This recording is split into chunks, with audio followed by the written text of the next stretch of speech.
Hi, my name is Ben Mauk. I'm a freelance writer. For the New York Times Magazine, I went to Cambodia to report on one of the least known stateless populations in the world. The ethnic Vietnamese are Cambodia's largest minority. They also live with no privileges of citizenship. They have no national ID cards. They can't open a bank account or send their children to school or get a normal job in a factory, for instance. And they have no land rights.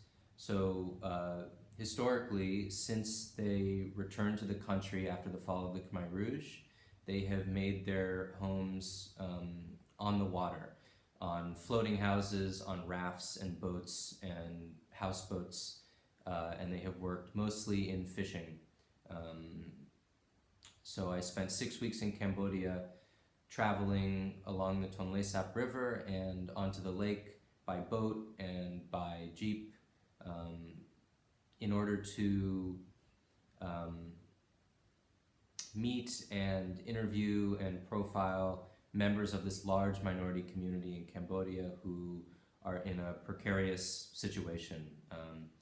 Starting this year, the government has announced that all of the existing documents that the ethnic Vietnamese have held over the generations, going back decades in Cambodia, are going to be confiscated, and they are being pressured to declare themselves as Vietnamese citizens.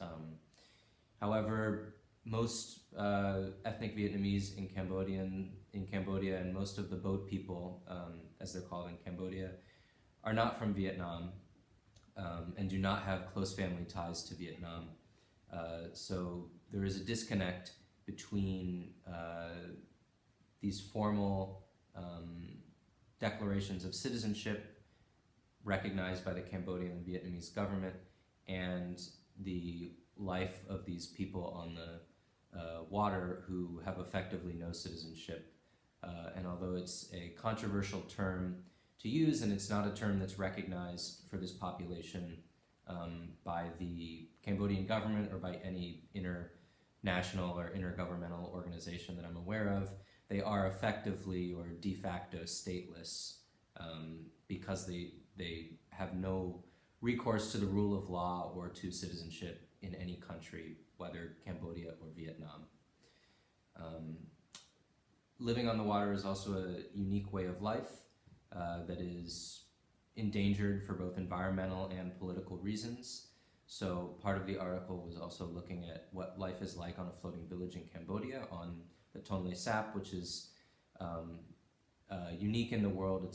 Or almost unique. It's the world's largest freshwater flow reversal system. So the rains swell the lake and push the river in the opposite direction as it flows during the dry season, and this creates an especially fertile atmosphere, which is why historically fishers and rice farmers from all over Southeast Asia had congregated around the Tonle Sap since the time of Angkor Wat in the 11th and 12th century until now, and it was only with the rise of modern ideas of nationhood and the transformation of Cambodia and Vietnam into French colonies and protectorates that these new ideas of citizenship, modernized ideas of citizenship came into play, and of course this led to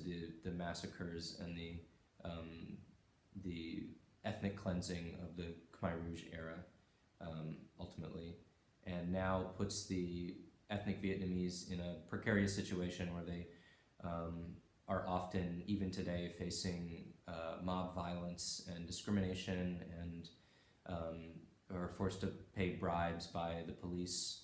One of the protagonists of the article was arrested for protesting a forced eviction in which his village was forced to move downriver. So there's an array of problems that the ethnic Vietnamese face, both due to this historical antagonism between the two countries, dating back hundreds of years to when they were empires battling over borderland territory, and due to the pressures of living on the water. So that's the story, and I'm indebted to the Pulitzer Center on Crisis Reporting for funding the reporting of this important and underknown story.